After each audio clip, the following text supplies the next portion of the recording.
اللہ اللہ اللہ اللہ اللہ الحمد للہ وکفا وسلام علی عبادہ الذین اصطفى اما بعد اعوذ باللہ من الشیطان الرجیم بسم اللہ الرحمن الرحیم ان الشیطان لکم عدو فاتخذوه عدوا سبحان ربک رب العزة عما یصفون وسلام علی المرسلین والحمد للہ رب العالمین اللهم صل على سيدنا محمد وعلى آل سيدنا محمد وبارك وسلم اللهم صل على سيدنا محمد وعلى آل سيدنا محمد وبارك وسلم اللهم صل على سيدنا محمد وعلى آل سيدنا محمد وبارك وسلم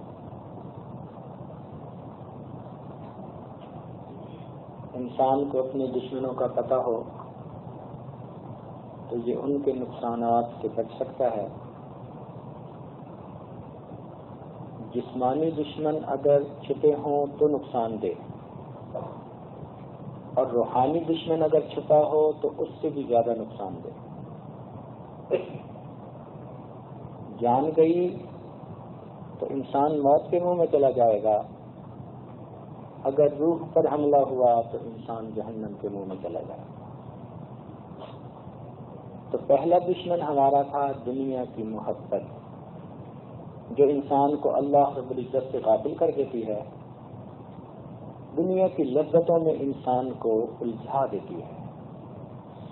یہ دنیا کی محبت کا نشہ کلوروفارم کے نشے کی طرح ہے۔ کسی کو کلوروفارم سنگھا دو، بے ہوش ہو جاتا، کچھ ہوش نہیں ہوتا، نہ سورج چڑھنے کی پرواہ نہ اترنے کی فکر۔ یہی حال دنیا کی لذتوں کا۔ جو ان لذتوں میں پھنس جاتا ہے وہ کسی بھی نہیں سنتا۔ ماں باپ سمجھائیں، پیر استاد سمجھائیں، دوست سمجھائیں، بیوی سمجھائے، رو رو کے کہے، سنتے ہی نہیں، لگے ہوتے ہیں اپنی مستیوں میں۔ تو پہلا دشمن دنیا کی محبت، لذات دنیا کی انسان کے اندر خواہش ایسی ہونا کہ اس میں الجھ جانا۔ دوسرا بڑا دشمن وہ انسان کا شیطان ہے، کیونکہ دشمن کا دوسرا حرف شین ہے، تو شین سے لفظ کون سا بنا؟ شیطان بنا۔ یہ ہمارا دوسرا بڑا دشمن۔ ارشاد باری تعالی ہے، ان الشیطان لکم عدو فاتخذوه عدوا۔ یہ شیطان تمہارا دشمن ہے، تم بھی اسے دشمن بنا کے رکھو۔ یہ خدا کا دشمن بھی اور خدا کے بندوں کا دشمن بھی۔ ایسا بدبخت اور مردود ہے کہ دونوں سے دشمنی کمائی۔ ہوا کیا تھا؟ قرآن مجید نے اس کی ہسٹری بتا دی۔ کان من الجن، جنوں میں سے تھا، بڑی عبادت کی، زمین کے چپے چپے پہ سجدے کیے، حتیٰ کہ بڑی اس کو معرفت ملی، بڑی پرواز ملی۔ اس کا نام طاؤوس الملائکہ پڑ گیا۔ جب اللہ رب العزت نے حضرت آدم علیہ السلام کو پیدا کیا اور فرمایا کہ یہ میرے دنیا میں خلیفہ ہوں گے، اور پھر فرشتوں کو حکم دیا اسجدوا لآدم، آدم علیہ السلام کو سجدہ کرو، تو سب فرشتوں نے سجدہ کیا، ابا، اس نے انکار کیا، واستکبر، تکبر کیا، وکان من الکافرین، اور کافروں میں سے ہو گیا۔ سارے فرشتے تو سجدے میں، اور یہ آکڑ خان کھڑا ہو گیا۔ پوچھا تم نے سجدہ کیوں نہیں کیا؟ کہنے لگا انا خیر منہ، میں اس سے زیادہ بہتر ہوں، خلقتنی من نار وخلقتہ من طین، مجھے آپ نے آگ سے بنایا اور آگ کے شعلے اوپر کو اٹھتے ہیں، ان میں بلندی کی طرف رجوع ہوتا ہے اور خاک میں پستی ہوتی ہے، تو میں بلند مرتبہ یہ پست مرتبہ میں سجدہ کیوں کروں؟ تکبر کیا۔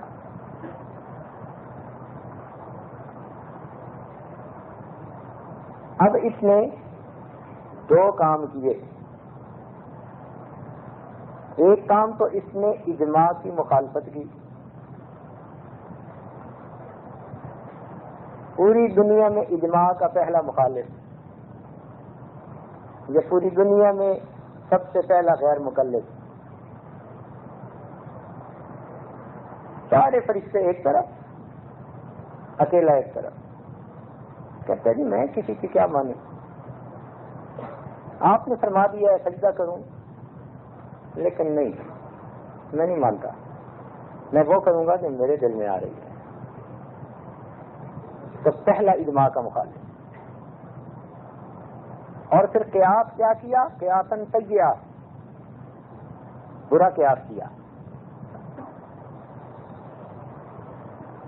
میں اچھا ہوں، اچھا تو وہ جسے پروردگار اچھا کہے، وہ دھوکہ کھا گیا، میں آ گئی۔ اب اس وقت شراب تو نہیں تھی نا جو اس نے پی ہوئی تھی، آخر اس کو نشہ کس چیز کا تھا؟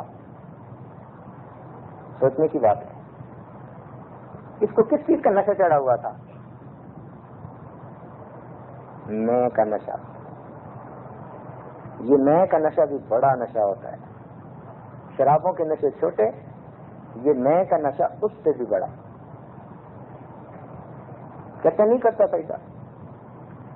پروردگار عالم کی نافرمانی جب اس نے کہا نہیں کرتا، رب کریم نے ارشاد فرمایا فخرج منہا فانک رجیم، نکل جا میرے دربار سے تو مردود ہے، اور پھر ساتھ ایک اور بات کہہ دی ان علیک لعنتی الی یوم الدین، قیامت تک تیرے اوپر میری لعنتیں برسیں گی، ایسا لعنتی مردود،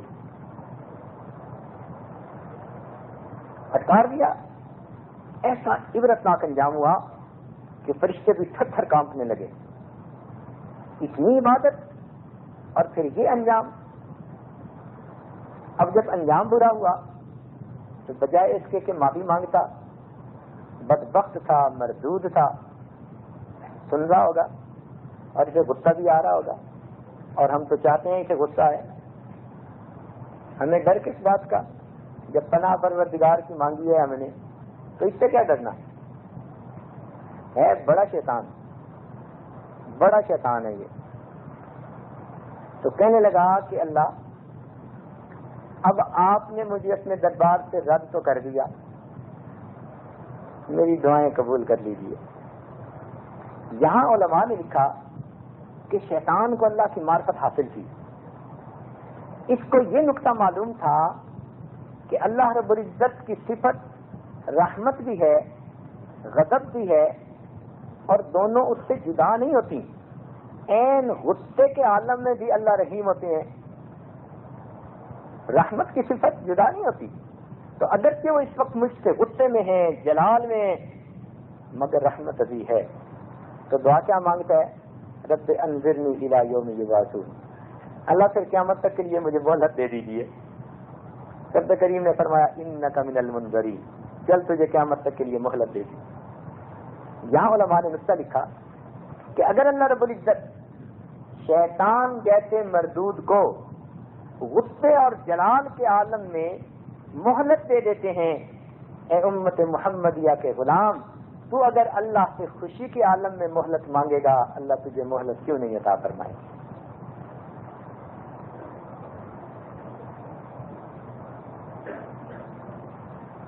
چنانچہ یہ آدم علیہ السلام کا پکا دشمن، اب اس کوشش میں لگ گیا کہ آدم علیہ السلام کو تو جنت میں جگہ مل گئی اور میں پھٹکار دیا گیا، تو میں کسی نہ کسی طرح ان کو بھی جنت سے نکلواؤں، اس کوشش میں لگ گیا۔ وقت کی تو کمی تھی نہیں اس کو، ایک ہی کام تھا۔ چنانچہ اس نے سوچا کہ کس طریقہ سے میں ان کو نکلوا سکتا ہوں، تو اس نتیجے پر پہنچا کہ حضرت آدم علیہ السلام کو تو یقین دلانا مشکل ہے، لیکن ان کی اہلیہ جو ہیں عورت ذات ہیں، ان کے سامنے جا کے قسمیں کھا کے ان کو میں یقین دلواتا ہوں۔ چنانچہ اللہ رب العزت نے حضرت آدم علیہ السلام کو فرمایا تھا کہ آپ دونوں نے فلاں درخت کے پتے نہیں کھانے، پھل نہیں کھانا۔ یہ وہاں گیا اور اماں حوا کے دل میں بات ڈالی کہ میں آپ کو بتاؤں ایک ایسا کام جس کو کرنے سے آپ ہمیشہ ہمیشہ جنت میں رہیں گی، کوئی آپ کو نکال ہی نہیں سکے گا۔ ایسی شائی ملے گی جو کبھی نہیں واپس ہوگی۔ اب دل میں خواہش تو ہوتی ہے کہ ایسی نعمت ملے جو کبھی چھنے نہ۔ بار بار ان کے ذہن میں یہ خیال ڈالا۔ انہوں نے حضرت آدم علیہ السلام سے کہا، آدم علیہ السلام نے کہا نہیں، رب کریم نے ہمیں منع کر دیا، ہم نے نہیں کھانا۔ تو جب انہوں نے منع کر دیا پیچھے نہیں ہٹا، پھر یہ ایک اور پوائنٹ لے کے آیا۔ آدم علیہ السلام کے سامنے کہنے لگا کہ بھی آپ کو جو فلاں درخت کے قریب آپ کھڑے تھے نا، اللہ تعالیٰ نے تو اس درخت کا پھل کھانے سے منع کیا تھا، خاص اس درخت کا۔ ایسے درخت تو کئی ہیں، آپ اس درخت سے مت کھائیں اور کہیں سے کھا لیں۔ دھوکہ دیکھا، یعنی اس میں تخصیص کر دی، تعمیم نہیں کہ مطلقاً اس کو کھانے سے منع کر دیا ہے، نہیں، جہاں آپ کھڑے تھے اور جس وقت منع کیا تھا تو جو آپ کا پاس والا درخت تھا نا، اس کا پھل کھانے سے منع کیا تھا۔ اور کتنے دوسرے سے کھا لیجیے، انہوں نے کہا نہیں کھاتے۔ وقاسمہما، قرآن مجید میں ہے اس نے ان دونوں کے سامنے قسمیں کھائیں۔ اب قسمیں کھا کے اگر کوئی بات کرے تو دوسرے یقین کر جاتا ہے کہ قسمیں کھا رہا ہے۔ تو جب اس نے قسم کھائی تو قسم کھانے کی وجہ سے اماں حوا کے دل میں یہ بات آئی کہ ہمیں ہمیشہ ہمیشہ یہاں رہنے کا موقع مل جائے گا، جنت ہے، اللہ کا قرب ہے، ہم اس گھر سے کیوں نکلیں۔ اب انہوں نے آدم علیہ السلام کو کہنا شروع کیا، اصرار کرنا شروع کر دیا، حتیٰ کہ وہ وقت آیا کہ جب آدم علیہ السلام اور اماں حوا نے ایک درخت کے پھل کو کھا لیا، ان کے ذہن میں یہ بالکل نہیں تھا کہ ہم اللہ کی نافرمانی کر رہے ہیں۔ وہ سمجھتے تھے کہ اس درخت کا پھل کھانا یہ نافرمانی ہے، اور جگہوں سے کھانا یہ تو کوئی نافرمانی نہیں۔ چنانچہ اللہ تعالیٰ نے قرآن پاک میں صاف فرما دیا، وَلَمْ نَجِدْ لَهُ عَزْمًا، ہم نے آدم علیہ السلام کے اندر معصیت کا ارادہ نہیں دیکھا کہ وہ سمجھتے ہوں کہ یہ نافرمانی ہے اور میں نے کرنا ہے، نہیں، یہ نہیں تھا، ان کے ذہنوں میں بھی نہیں تھا۔ وہ تو یہ تھا، یقین آ گیا کہ ہاں اس کا منع کیا اور جگہوں سے کھا سکتے ہیں، تو ارادہ نہیں تھا ایسا، لیکن کھا بیٹھے۔ اب جب کھا بیٹھے تو پروردگار عالم نے فرمایا، آدم علیہ السلام اب آپ کو اس سے نیچے اترنا پڑے گا۔ چنانچہ اماں حوا اور آدم علیہ السلام دونوں کو زمین پر اتار دیا گیا۔ آدم علیہ السلام کو اتارا گیا افریقہ کے ممالک میں، نہیں، آدم علیہ السلام کو اتارا گیا انڈیا کے قریب ایک جگہ ہے سری لنکا۔ ہاں، سری لنکا کی ایک پہاڑی تھی اور بہت سرسبز جگہ تھی، باغات تھے، اس جگہ اتارا گیا۔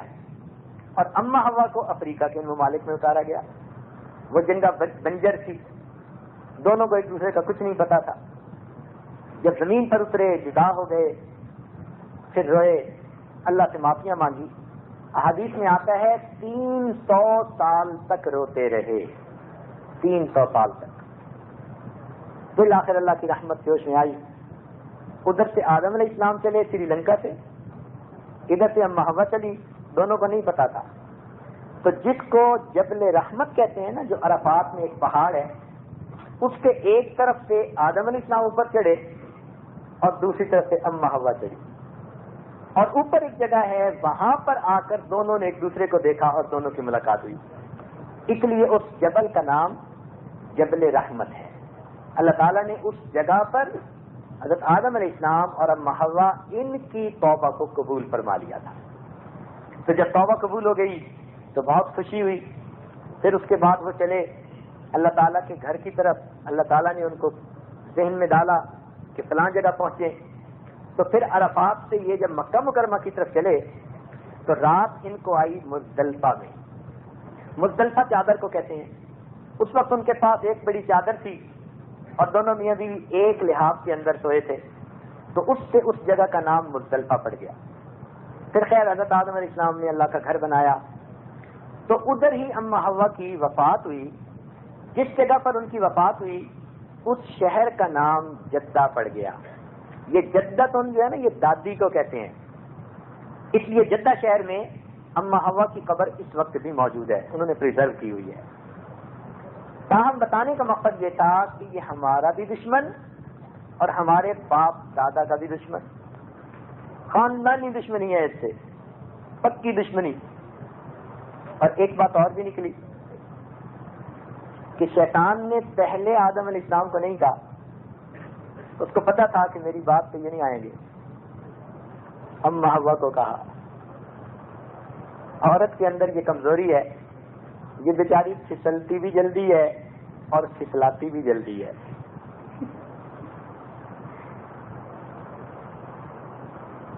خود بھی بڑی جلدی پھسل جاتی ہے اور جب نیت کر لے تو دوسرے کو پھسلا بھی بڑا جلدی دیتی ہے.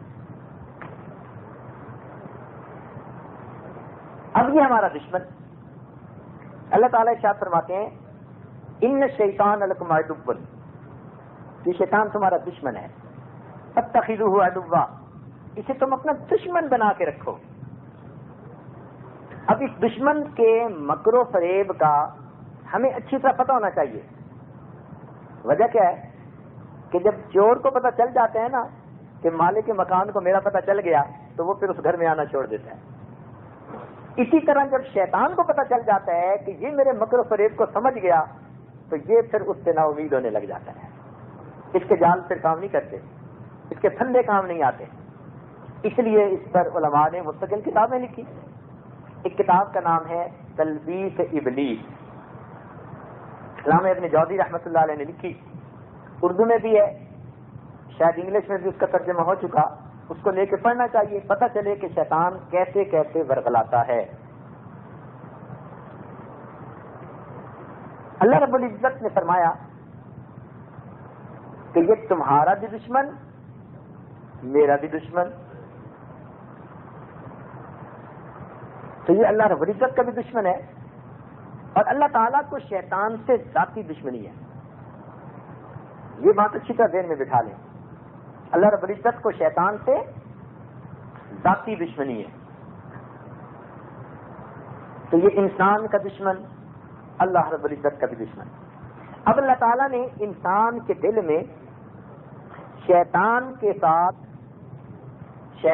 ساتھ نفرت پیدا کرنے کے لیے قرآن مجید میں تذکرہ کیا.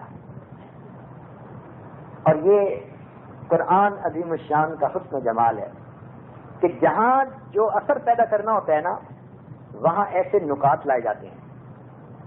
دیکھیں بنی اسرائیل کو اللہ رب العزت نے اپنے احسانات یاد دلانے تھے.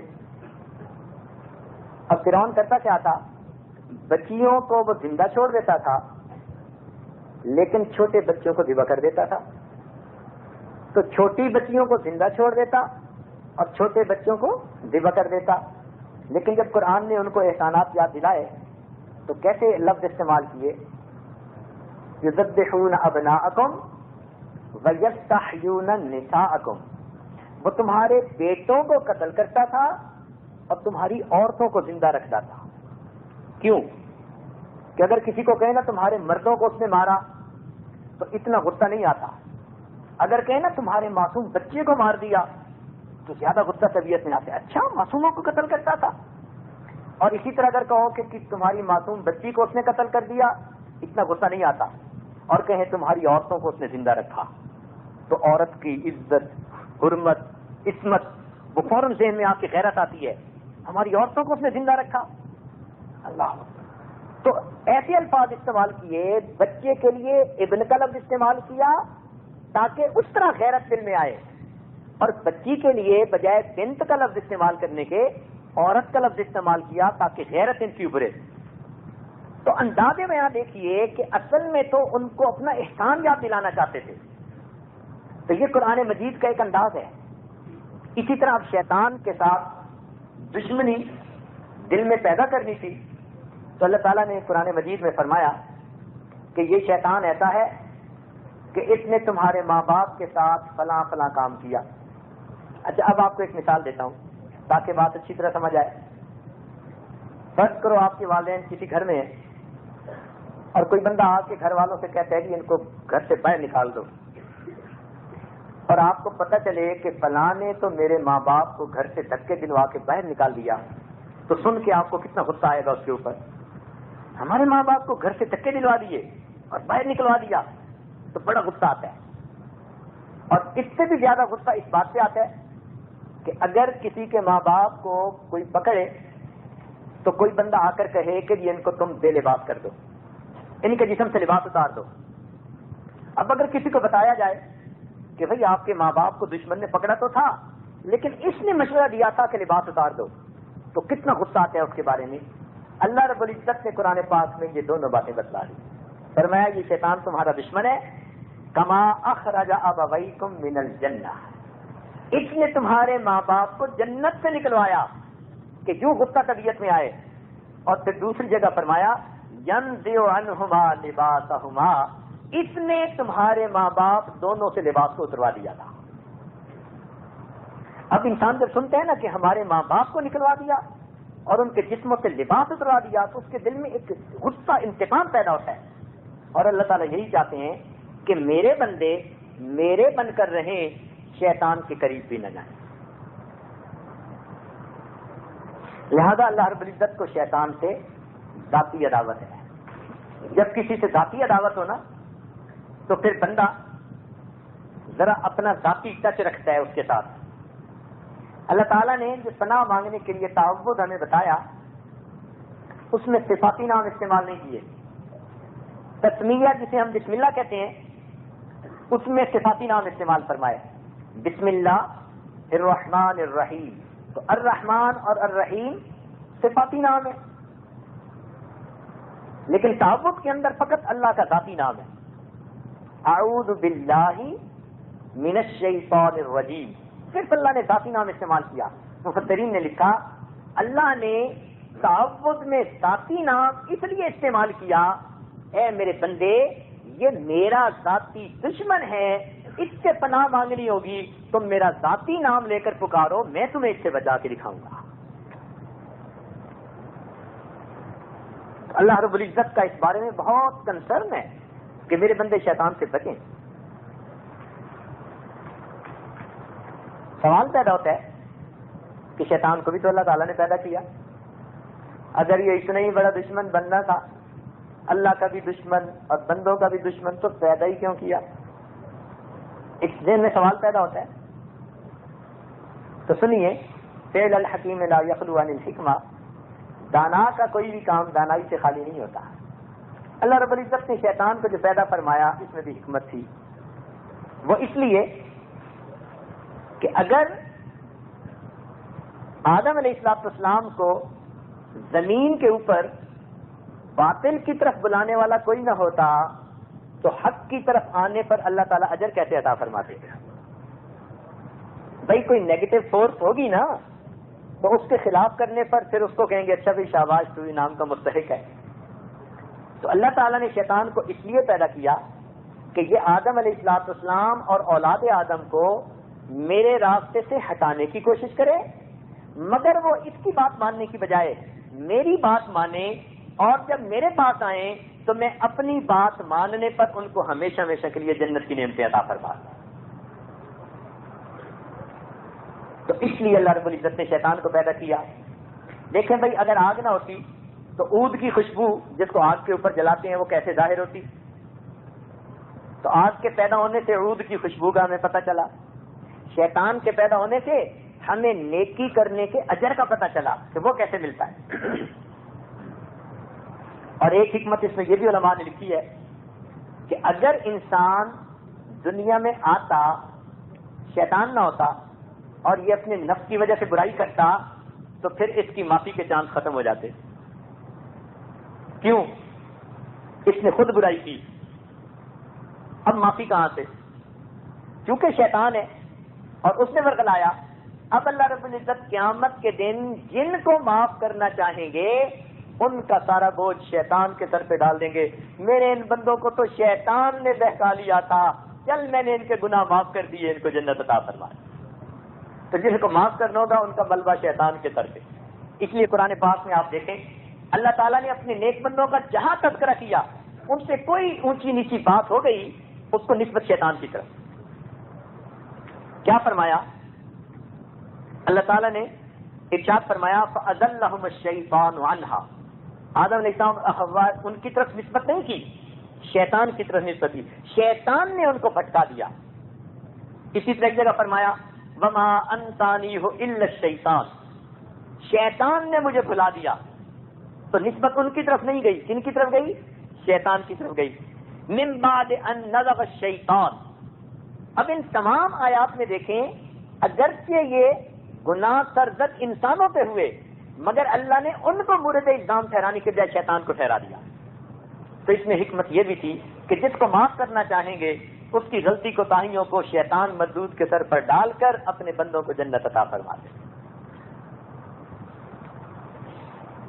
فرمایا الم اعہد الیکم یا بنی آدم، اے بنی آدم کیا میں نے تم سے یہ عہد نہیں لیا تھا اللہ تعبدوا الشیطان کہ تم شیطان کی بندگی نہیں کرو گے، انہ عدو مبین، وہ تمہارا ظاہر باہر دشمن ہے، وان اعبدونی، اور ایک میری عبادت کرو گے، ھذا صراط مستقیم، یہ سیدھا راستہ ہے۔ تو شیطان کو اللہ نے کہیں فرمایا انہ عدو مضل مبین، کہیں فرمایا ولا یغرنکم باللہ الغرور، کہ یہ تمہیں کہیں دھوکے میں نہ ڈال دے۔ تو یعنی خوب اچھی طرح واضح کر دیا کہ تم نے شیطان کے ہتھ کنڈوں سے بچنا ہے اور میرا بندہ بن کر زندگی گزارنی ہے۔ شیطان کو جب معافی مل گئی تھی وہ کہنے لگا اچھا تیرے بندوں کو بہکاؤں گا، ورغلاؤں گا، ولا تجد اکثرهم شاکرین، اللہ تو دیکھے گا تیرے اکثر بندے ناشکرے ہوں گے، تیرے اکثر بندے ناشکرے ہوں گے۔ جب شیطان نے یہ کہا تو پروردگار نے آگے سے ایک حکم فرمایا، ارشاد فرمایا ان عبادی لیس لک علیہم سلطان، جو میرے بندے ہوں گے تیرا ان کے اوپر بس نہیں چلے گا۔ ان عبادی لیس لک علیہم سلطان، جو میرے بندے ہوں گے ان پر تیرا بس نہیں چلے گا۔ اب اس سے کیا مراد ہے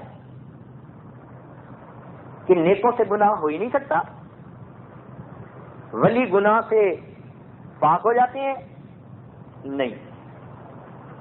مفسرین نے اس کی بات سمجھائی، انہوں نے فرمایا اس کا مطلب یہ ہے کہ جو میرے بندے ہوں گے ان سے کوئی ایسا گناہ تو نہیں کروا سکتا جو گناہ کے ناقابل معافی ہوگا۔ بات سمجھ گئے نا؟ تو کوئی ایسا گناہ نہیں کروا سکتا جو گناہ کون سا ہوگا؟ ناقابل معافی ہوگا۔ تو شیطان ایمان والوں سے ناقابل معافی گناہ نہیں کروا سکتا، اس لیے ایمان والے غفلت کی وجہ سے گناہ کریں گے بھی تو وہ قابل معافی رینج میں ہوں گے، اور توبہ کا دروازہ کھلا ہے، جب بھی توبہ کریں گے اللہ ان کے سب گناہوں کو معاف فرما دے۔ تو اس کا مطلب یہ کہ یہ ناقابل معافی گناہ نہیں کروا سکتا۔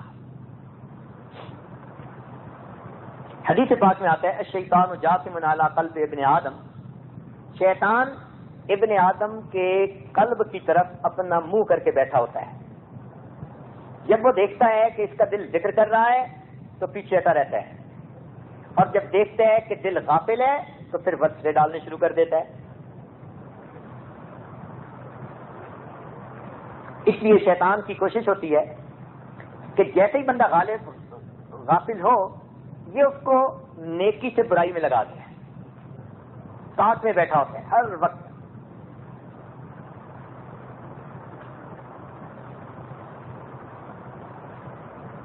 دنیا کا دستور ہے کہ جب کوئی کسی دشمن پہ قابو پاتا ہے نا، تو سب سے پہلی بات کیا کرتا ہے؟ ہینڈز اپ۔ ہینڈز اپ کیوں کہتے ہیں؟ اس لیے کہتے ہیں کہ اگر اس کے پاس کوئی مہلک چیز ہے جس سے یہ نقصان دے سکتا ہے تو یہ اس کے ہاتھوں سے چھن جائے، اس کے ہاتھ خالی ہو جائیں، یہ مجھے نقصان نہ پہنچا سکے۔ بالکل اسی طرح قرآن پاک میں اللہ فرماتے ہیں استحوذ علیہم الشیطان، شیطان ان پر غالب آیا، فانساہم ذکر اللہ، انہیں اللہ کے ذکر سے اس نے غافل کر دیا۔ تو یہ ذکر شیطان کے لیے مہلک ہتھیار ہے، اس لیے جب شیطان کو موقع ملتا ہے یہ بندے کو ذکر سے غافل کر دیتا ہے، حتیٰ کہ نماز سے غافل کرنے سے پہلے یہ بندے کو ذکر سے غافل کرتا ہے۔ سنیے قرآن عظیم الشان، اللہ تعالیٰ ارشاد فرماتے ہیں انما یرید الشیطان ان یوقع بینکم العداوۃ والبغضاء فی الخمر والمیسر ویصدکم، اور یہ تمہیں روکنا چاہتا ہے عن ذکر اللہ وعن الصلاۃ، اللہ کے ذکر سے اور نماز سے۔ تو ذکر کا تذکرہ پہلے کیا، پہلے انسان اللہ کے ذکر سے غافل ہوتا ہے اور پھر اس کے بعد نمازوں سے غافل ہوتا ہے۔ اس لیے عقل مند وہ ہوتا ہے جو دشمن کو اپنی باؤنڈری لائن سے پرے رکھے۔ ہر ملک کی ایک ہوتی ہے فرسٹ ڈیفنس لائن، ایک ہوتی ہے سیکنڈ ڈیفنس لائن، تو کوشش یہ ہوتی ہے کہ فرسٹ ڈیفنس آف لائن سے ہی دشمن پیچھے رہے، قریب ہی نہ آئے، اور اگر وہ فرسٹ ڈیفنس لائن سے آگے آ گیا تو پھر دوسری کے بھی پاس پہنچ جائے گا۔ تو ذکر اللہ ہمارے لیے فرسٹ ڈیفنس لائن ہے۔ اگر ہم اللہ کا ذکر کثرت سے کریں گے تو شیطان مردود ویسے ہی دور رہے گا، اور اگر ہم غافل بن گئے تو فرسٹ ڈیفنس لائن ختم، اب یہ دوسری ڈیفنس لائن جو نماز ہے اس کے پاس آ گیا، لہذا نماز میں بھی ہمیں غفلت دلوانی شروع کر دے گا۔ تو اس لیے کوشش کیجئے کہ اللہ رب العزت کا ذکر کثرت کے ساتھ کریں۔ اس ذکر کی وجہ سے انسان شیطان کے مکر و فریب سے بچ جاتا ہے، اور اس کی دلیل قرآن مجید سے اللہ تعالیٰ ارشاد فرماتے ہیں ان الذین اتقوا، بے شک میرے جو بندے متقی ہیں، اذا مسهم طائف من الشیطان تذکروا، جب ان پر شیطان کی ایک پلٹن حملہ آور ہوتی ہے وہ اللہ کا ذکر کرتے ہیں، فاذا هم مبصرون، اللہ تعالیٰ ان کو شیطان کے کنڈوں سے بچا لیتے ہیں۔ تو مومن کے پاس جو ہتھیار ہے نا شیطان سے بچنے کا، وہ اللہ کا ذکر ہے۔ اس لیے اللہ تعالیٰ نے ذکر کی کوئی حد نہیں لگائی، فرمایا یا ایھا الذین آمنوا اذکروا اللہ ذکرا کثیرا، اے ایمان والو اللہ کا ذکر کثرت کے ساتھ کرو۔ تو ہم کثرت سے اللہ کا ذکر کریں۔ ذکر کثیر کسے کہتے ہیں؟ الذین یذکرون اللہ کثیر، الذین یذکرون اللہ قیاما وقعودا وعلی جنوبہم، میرے وہ بندے جو بیٹھے کھڑے لیٹے مجھے یاد کرتے ہیں۔ تو ذکر کثیر کی یہ ہے تفسیر کہ ہم لیٹے بیٹھے کھڑے اللہ کو یاد کریں، اپنے دل میں اللہ کا دھیان جمائیں۔ جب دل میں اللہ کی یاد آ جائے گی تو پھر انسان کا دل شیطان کے وار سے محفوظ ہو جائے گا۔ اس لیے اللہ رب العزت نے، شیطان تو انسانوں کو دیکھتا ہے، انسان شیطان کو نہیں دیکھ سکتا، تو یہ کیسا مقابلہ ہوا؟ طالب علم کے ذہن میں سوال پیدا ہوتا ہے نا، بھئی دو بندوں میں مقابلہ ہوتا ہے تو پہلوان ایک دوسرے کے سامنے ہوتے ہیں، یہ عجیب مقابلہ کہ شیطان تو بندوں کو دیکھتا ہے، یہ ہمیں اب بھی دیکھ رہا ہے کہ مسجد میں بیٹھے ہیں اور اس کے سینے پہ مونگ دلی جا رہی ہے کہ دیکھو میں نے اتنا ان کو بہکایا کہ اس سال نہیں اگلے سال اعتکاف بیٹھ جانا، اور انہوں نے میری بات نہیں مانی اور اسی سال بیٹھ گئے۔ تو یہ ہمیں دیکھتا ہے، ہم اسے نہیں دیکھ سکتے، تو یہ مقابلہ کیسا؟ تو علماء نے لکھا ہے کہ چونکہ یہ ہمیں دیکھتا ہے، ہم اسے نہیں دیکھ سکتے، تو ہمارے نہ دیکھ سکنے کی وجہ سے اللہ رب العزت نے اب اپنی مدد ہمارے ساتھ شامل فرما دی۔ یہ میرے بندے کمزور ہیں، یہ تو اس کو دیکھ نہیں سکتے، اب ان کی تو مدد کرنی ضروری ہو گئی نا۔ اگر ہم بھی دیکھ سکتے تو پھر تو مقابلہ ایک جیسا ہوتا، پھر اللہ کی مدد کیسے ہوتی؟ پھر تو آپس میں لڑائی کرنی پڑ جاتی۔ تو حکمت اس میں یہ تھی کہ انسان کو اس کو نہ دیکھنے کی طاقت نہ دی، اتنا کہہ دیا کہ جب بچنا ہو مجھے پکار لینا، تم اس سے کیا لڑو گے، میں تمہیں اس سے حفاظت کر کے دکھاؤں گا۔ تو ہمارا کام آسان ہو گیا۔ جیسے بچہ ہوتا ہے نا چھوٹا، تو ماں اس کے ہاتھ میں کوئی ڈنڈا نہیں دیتی لڑنے کے لیے، کہتی ہے بیٹا تجھے کچھ کہے تو مجھے بتانا۔ ایسا ہی ہوتا ہے نا، یہ نہیں کہتی یہ ڈنڈا لے جا اور خود لڑنا اس کے ساتھ، وہ سمجھتی ہے چھوٹا بچہ ہے، تو وہ کہہ دیتی ہے بیٹا تجھے کوئی بھی کچھ کہے نا مجھے ذرا بتانا، میں دیکھ لوں گا، میں نمٹ لوں گا۔ تو اللہ تعالیٰ نے بھی یہی معاملہ کیا کہ بندے کو اس کو دیکھنے کی طاقت سے محروم کر کے اس کو بہانہ بنا دیا، میرے بندے تو اسے دیکھ نہیں سکتا، وہ تجھے دیکھتا ہے، تجھ پر وار کرتا ہے، اس لیے جب تو نے بچنا ہو مجھے پکار لینا، میرے بندے تم مجھے پکارو گے، میں پروردگار شیطان سے تمہیں محفوظ فرما لوں گا۔ اس لیے جب ہم لا حول ولا قوت الا باللہ پڑھتے ہیں نا تو شیطان بھاگتا ہے اور اس کی ہوا بھی نکل رہی ہوتی ہے، ایسے بھاگتے ہیں وہاں سے، لا حول ولا قوت ایسے بجلی کی طرح اس پہ پڑتی ہے۔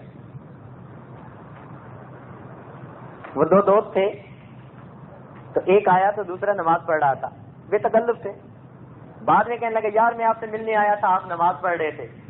کہنے لگا تو چلے کیوں گئے، میں کون سا لا حول ولا پڑھ رہا تھا۔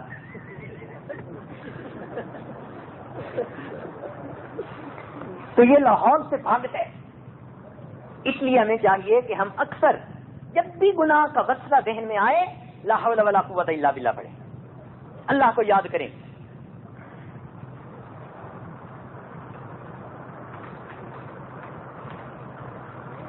معاذ اللہ، جیسے یوسف علیہ السلام نے کہا تھا نا میں اللہ کی پناہ چاہتا ہوں، ہم بھی اسی طرح فوراً اللہ کی پناہ چاہیں، اللہ رب العزت ہمیں محفوظ فرما دیں گے۔ تو اس لیے شیطان سے بچنے کا آسان گر یہ ہے، ذہن میں وسوسہ آئے اس وسوسے کو جمنے نہ دیں، جیسے ہی خیال آئے لا حول ولا پڑھ لیں، شیطان اسی وقت بھاگ جائے گا، وسوسہ ختم ہو جائے گا۔ اعوذ باللہ من الشیطان الرجیم پڑھ لیں، شیطان بھاگ جائے گا، وسوسہ ختم ہو جائے گا۔ گناہ کا ارادہ دل میں پیدا ہو رہا ہے، اللہ سے معافی مانگ لیں، لا حول ولا پڑھ لیں، اللہ تعالیٰ محفوظ فرما دے۔ تو ہمارا کام رب کریم نے آسان فرما دیا۔ اب انسان کے دل میں جو گناہ کے خیال آتے ہیں نا، یہ ذرا ایک علمی نقطہ ہے، انسان کے دل میں جو گناہ کے خیال آتے ہیں یہ کبھی کبھی تو اس کے نفس کی طرف سے ہوتے ہیں، یہ نفس بھی بڑا گرو گھنٹال ہے، بلکہ مہا بدماش ہے، یہ اس کی بھی باری آئے گی، تاہم آج تو شیطان کی باری ہے۔ تو اگر انسان کے دل میں وسوسہ آئے تو کبھی تو وہ وسوسہ ہوتا ہے شیطان کی طرف سے اور کبھی وسوسہ ہوتا ہے نفس کی طرف سے۔ اب بندے کو کیسے پتہ چلے کہ یہ وسوسہ شیطان کی طرف سے ہے یا وسوسہ نفس کی طرف سے ہے؟ تو اس کا آسان طریقہ کہ اگر کوئی وسوسہ ذہن میں آئے اور انسان لا حول پڑھ لے، اللہ کے سامنے تعوذ پڑھ لے، تو اگر شیطانی وسوسہ ہوگا تو وہ فوراً رخصت ہو جائے گا۔ اس کو پڑھنے کے باوجود اگر گناہ کا خیال رہے، سمجھ لے شیطان کی طرف سے نہیں، یہ اندر کے نفس کی وجہ سے ہے۔ تو اس طرح انسان فرق کر سکتا ہے کہ یہ وسوسہ کس کی طرف سے آ رہا ہے۔ شیطان کے ہتھ کنڈے تو بہت ہیں، انشاءاللہ عشاء کی محفل میں مستقل اس کے بارے میں بتائیں گے کہ 7-8 کون کون سے طریقے ہیں جن سے شیطان بہکاتا ہے۔ تو جب آپ کو پتہ چل جائے گا تو پھر آپ کے لیے سمجھنا آسان ہوگا کہ شیطان مجھے بہکا رہا ہے یا نہیں، پھر آپ دھوکہ نہیں کھائیں گے، کم از کم پتہ ہوگا کہ ہو کیا رہا ہے۔ تاہم ایک اس کا طریقہ یہ ہے کہ یہ انسان کو بڑے نیکی سے چھڑا کر چھوٹی نیکی پہ لے آتا ہے، بڑی نیکی کا کام چھڑوا کر چھوٹی نیکی کا کام کرواتا ہے۔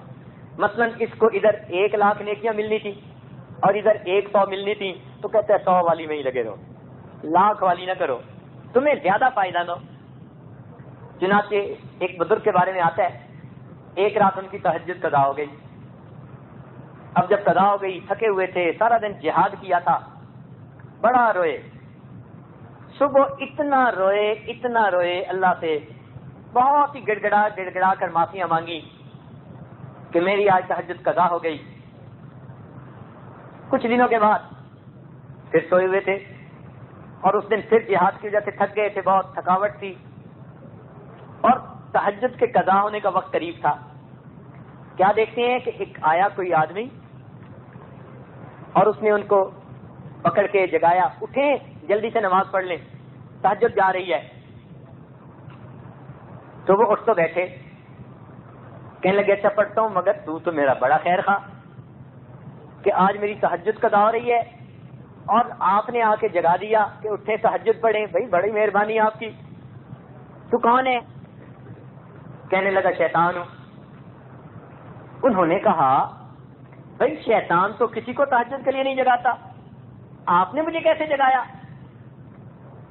آپ تو نہیں کسی کا بھلا چاہتے؟ کہنے لگا بھلا آج بھی نہیں چاہ رہا, بھلا آج بھی نہیں چاہ رہا. بھائی تہجد کے لیے جگایا ہے اور کہتے ہیں بھلا نہیں چاہ رہا. کہنے لگے وجہ یہ تھی کہ وہ جو پہلے قضا ہوئی تھی نا, تو آپ اتنا روئے تھے کہ آپ کو اس رونے پر اتنا اجر ملا, سالوں کی تہجد سے بھی اتنا اجر نہیں مل سکتا. آج پھر سو گئے تھے, میں نے کہا پھر روئیں گے پھر زیادہ اجر پائیں گے, تو بہتر ہے جگا ہی دو, ایک رات کا اجر مل جائے ان کو. تو یہ بڑا شیطان. ایک بزرگ سوئے ہوئے تھے دیوار کے ساتھ ہی چارپائی بچھا کے, آیا اور جگاتے ہیں. ان کا کیا ہوا؟ کہتے کہ دیوار گرنے والی ہے, ایک طرف ہٹ جا. اب وہ جلدی میں جب انہوں نے سنا تو ایک طرف ہٹ گئے, جیسے ہی ایک طرف ہٹے دیوار اوپر گر گئی. وہ کہنے لگے بھائی تیرا خیر ہو, تیری خیر ہو, تو کتنا میرا خیر خواہ. کون ہے تو؟ کہتا ہے شیطان ہوں. اس نے کہا شیطان تو خیر خواہی کوئی نہیں کرتا. کہنے لگا خیر خواہی اب بھی کوئی نہیں کی. مجھے بچا لیا. کہتے ہیں یہی تو فن تھا. اگر آپ وہیں لیٹے رہتے اور دیوار گرتی تو اچانک دیوار گرنے سے جو بندہ مرتا ہے قیامت کے دن اس کو شہیدوں میں شامل کیا جاتا ہے. میں نے تجھے جگا دیا, شہادت کا رتبہ نہ ملے, اب موت آئے گی تو اپنی فطری موت آئے گی.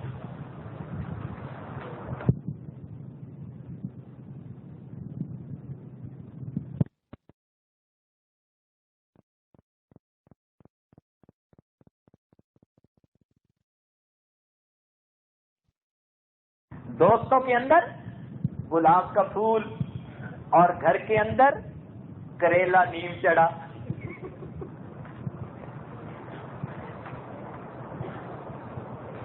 نوجوان آ کے کہتے ہیں اگر پتہ نہیں بس گھر آتے ہیں تو دماغ گرم رہتا ہے.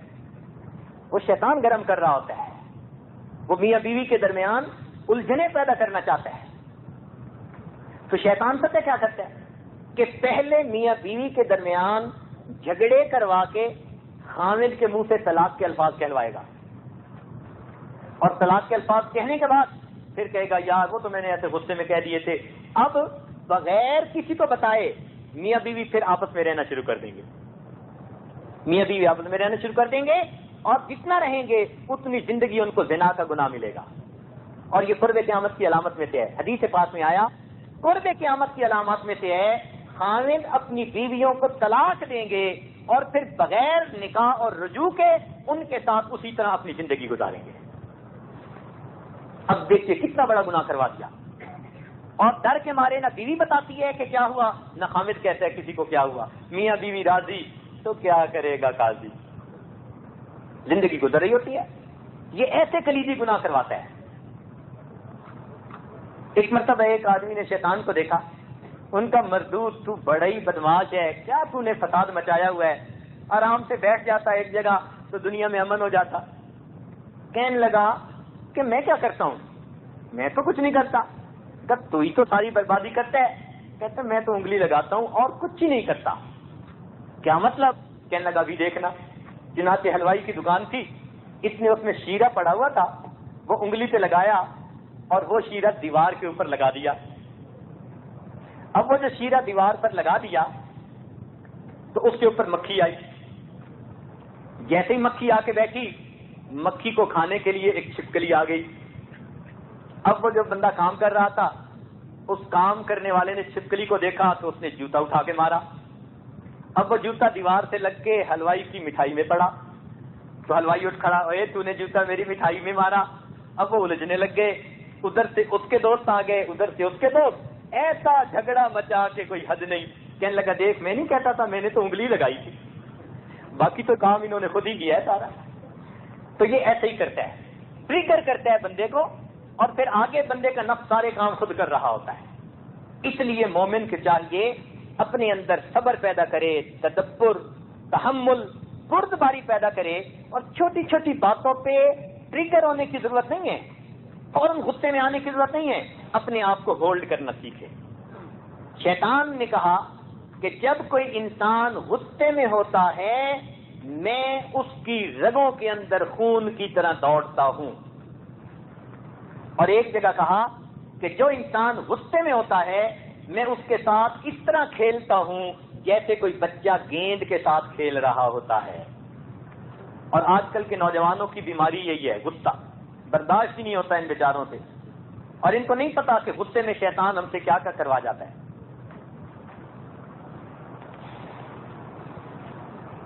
حدیث پاک میں آتا ہے کہ شیطان کا تخت پانی پہ، سمندر کی سطح پہ لگتا ہے اور یہ اپنا دربار لگاتا ہے اور اس کے بڑے چیلے چانٹے سب کو بلاتا ہے اور کارگزاری سنتا ہے، کیا کیا کیا کیا۔ ان میں سے ایک کہتا ہے میں نے یہ کیا یہ کیا یہ کیا، ایک کہتا ہے میں نے میاں بیوی میں طلاق دلوا دی، کہتا ہے ویل ڈن، تو نے بہت اچھا کام کیا، اس کو اپنے قریب بٹھا لیتا ہے۔ کہتے ہیں اور کوئی بڑا کام بتاؤ جس نے کیا ہو، سب بتا لیتے ہیں۔ ایک چھوٹا سا چکونگڑا ہوتا ہے، چھوٹا سا، وہ ایک طرف بیٹھا ہوا ہوتا ہے، کہتے ہیں تم نے نہیں بتایا کیا کیا، کہتے ہیں میں نے تو چھوٹا سا کام کیا۔ کہنے لگا وہ کون سا؟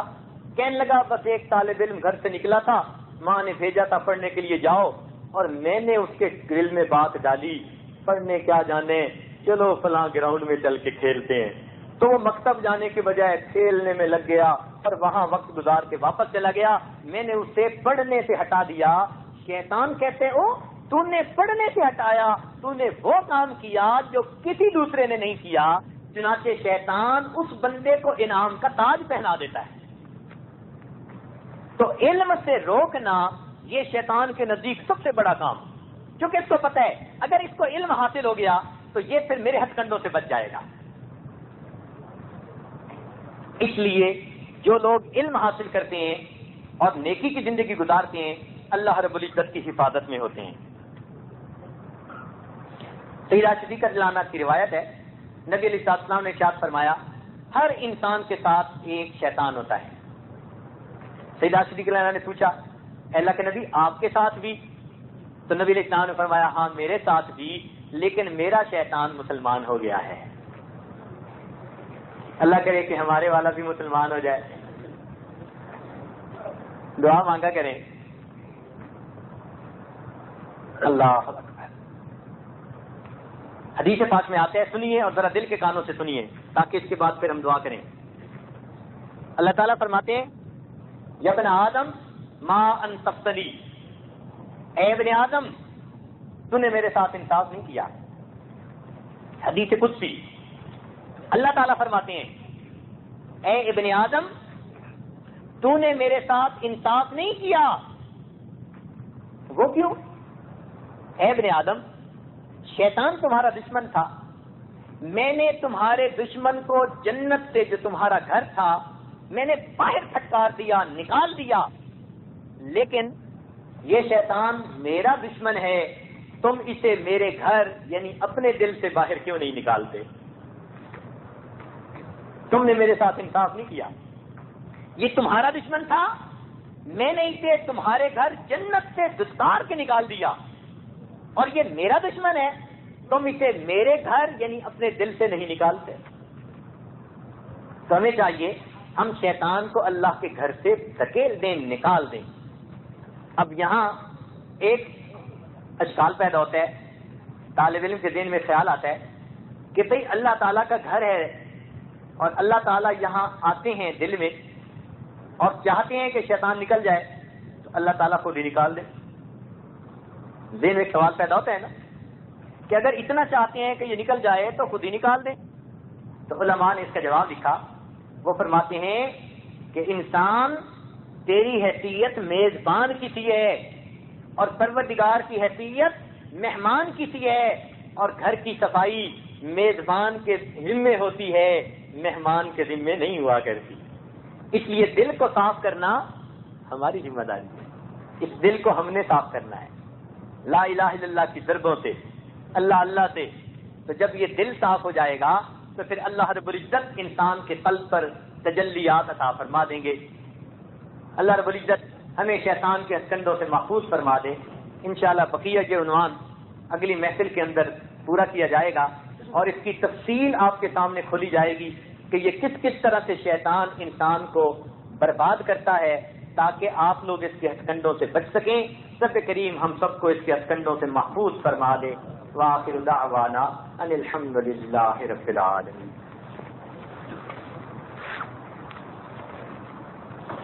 سبحان ربی جلال الوقار. اللهم صل علی سیدنا محمد وعلى آل سیدنا محمد وبارک وسلم. ربنا لا تزغ قلوبنا بعد إذ هديتنا وهب لنا من لدنك رحمة إنك أنت الوهاب. اے مالک ہمارے گناہوں کو معاف فرما. اے کریم آقا ہمارے گناہوں کو معاف فرما. اے رحیم و کریم ہم پر رحم فرما. یا ارحم الراحمین ہم پر رحم فرما. اے رحمان ہم پر رحم فرما. اے رحیم ہم پر رحم فرما. اے کریم ہم پر رحم فرما. یا حنان ہم پر رحم فرمائیے. یا منان ہم پر رحم فرما دیجیے. اے اللہ ہمیں نفس شیطان کے مکر و فریب سے محفوظ فرما. اے اللہ شیطان کے ہتھکنڈوں سے محفوظ فرما. شیطانی کاموں سے محفوظ فرما. اے اللہ جو گناہ اب تک کیے سب معاف فرما. آئندہ بھی ہماری حفاظت فرما. اے اللہ جس طرح آپ نے آسمان کو زمین پر گرنے سے روک دیا شیطان کو ہم پر مسلط ہونے سے روک دیجیے. اے اللہ ہم آپ کی پناہ میں آتے ہیں. اے اللہ جب بچے کو کوئی مارنے لگتا ہے وہ باپ کی پناہ ڈھونڈتا ہے اور جب بندے کو شیطان کچھ کہنے لگتا ہے وہ اپنے رب کی پناہ ڈھونڈتا ہے. اے مالک ہم آپ کی پناہ ڈھونڈتے ہیں. ہم اقرار کرتے ہیں ہم کمزور ہیں. مولا ہمیں بچا لیجئے. اللہ ہمیں بچا لیجئے. شیطانی کاموں سے بچا لیجئے. شیطان کی باتیں ماننے سے بچا لیجئے. شیطانی وسوسوں سے بچا لیجئے. نفسانی وسوسوں سے بچا لیجئے. اللہ ہمارے ساتھ درگزر کا معاملہ فرمائیے. اے اللہ ہمارے آنے والے وقت کو گزرے وقت سے بہتر بنا دیجئے. اے اللہ جیسے بچہ پریشان ہوتا ہے ماں باپ کی طرف دوڑتا ہے جب بندے پریشان ہوتے ہیں پروردگار کی طرف دوڑتے ہیں. اے بے قصوں کے دستگیر.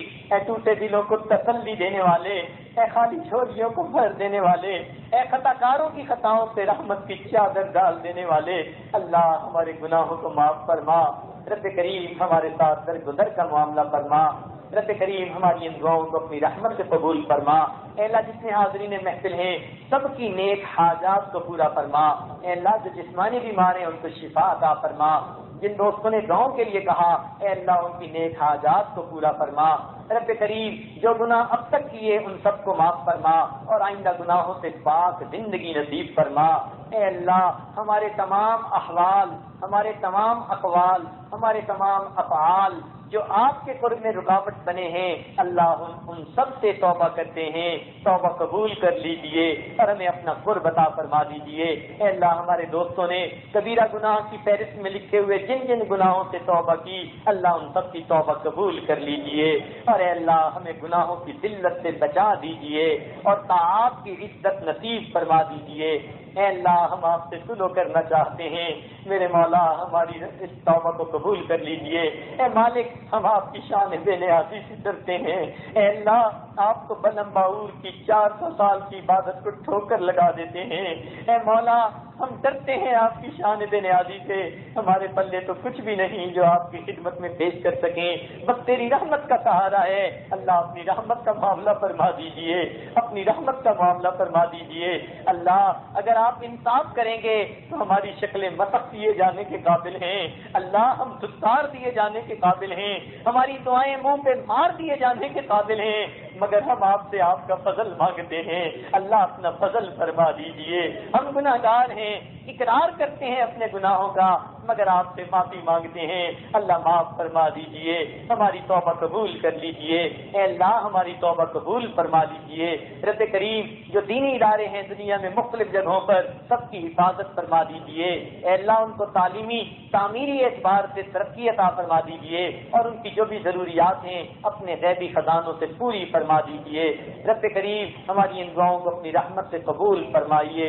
ربنا تقبل منا انك انت السميع العليم تب علينا انك انت التواب الرحيم. صلى الله تعالى على خير خلقه سيدنا محمد وآله وأصحابه أجمعين.